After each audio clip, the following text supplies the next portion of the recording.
कधीच नाही चुकणार तुमचे फेवरेट टीव्ही शोज झी5 सोबत, तेही एकदम फ्री। ते पोरगा एक लहान आहे त्याला अक्कल नाही, पण तुम्हाला तरी आहे ना? असं कोणी करतं का? मोना अगं त्याला नाही म्हणता येत नाही ग मला.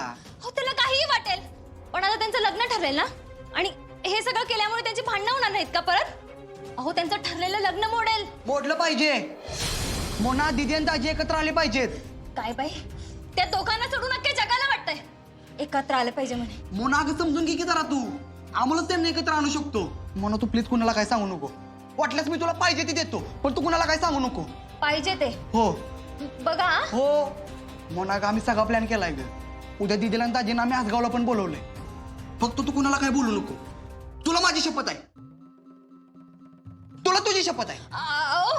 हो मी सांगेन मला काय पाहिजे ते, पण तुम्ही दिलं पाहिजे. हा हो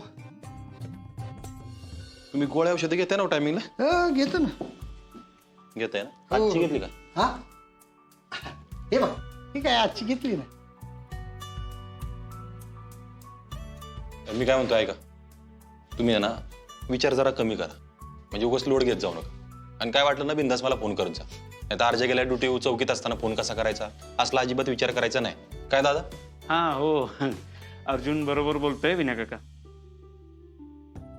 अरे अर्जा, माझ्या गोळ्या संपत आल्यात रे. उद्या तेवढं कामावर जायच्या आधी आणून द्यायला जमल का तुला? उद्या सुट्टी घ्यायचं म्हणतोय मी. उद्या जरा आजगावला जावं लागतंय. तुम्ही तिकडे अचानक आसगावला जायचं का ठरवले? एवढ्या वर्षात आपण गेलो नाही कोणी, आणि आता कामाचा ताण असताना तरी जाऊन यायचं म्हणतोय मी दादा. यशा बापूचा फोन आला होता. यशाचा? अरे वा, काय म्हणतो होता तो? गावात देवळात काहीतरी कार्यक्रम आहे, तर मला प्रमुख पाहुणा म्हणून ये. मी आधी नाहीच म्हणलं, पण परत नंतर त्याचा आवाजच बदलला. म्हणला अर्जुन बाबा गावात चक्कर टाका, जरा अडचणी आहेत काहीतरी, समोर आलं म्हणजे सविस्तर बोलता येईल असं. म्हणलं बरं ठीक आहे, मग येऊन जातो. अर्जुन तू अजून जरा विचार कर.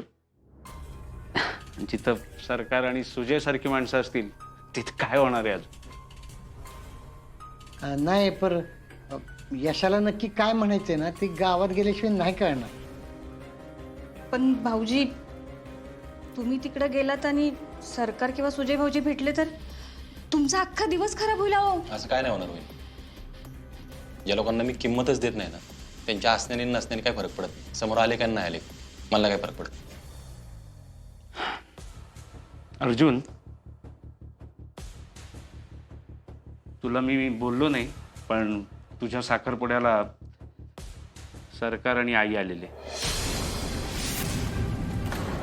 काय? कधी? नाही आलेले, मी त्यांना बाहेरूनच जायला सांगितलं. इतक्या वर्षांनी अर्जुनच्या आयुष्यात काहीतरी चांगलं होतंय, त्याच वेळेला परत इथं आलात. निघा. तर ते आत कसे काय घुसले कोणास ठाऊक.